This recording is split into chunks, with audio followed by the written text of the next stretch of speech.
بسم اللہ الرحمن الرحیم۔ ایک صاحب نے سوال پوچھا ہے کہ ایک آدمی اپنی نماز کسی مسجد میں پڑھ چکا ہے،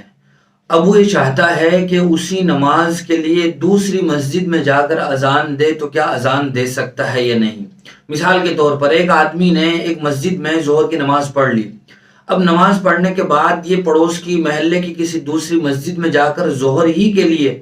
اذان دے، تو کیا اذان دے سکتا ہے یا نہیں؟ اس کا جواب یہ ہے کہ اس آدمی کے لیے دوسری مسجد میں اسی نماز کے لیے جو نماز خود پڑھ چکا ہے اذان دینا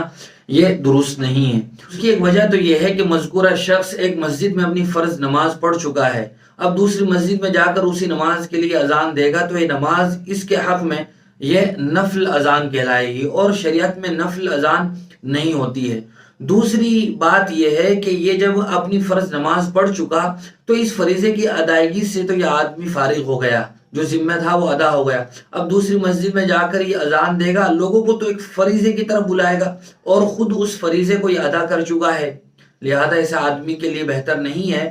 کہ وہ اذان دے۔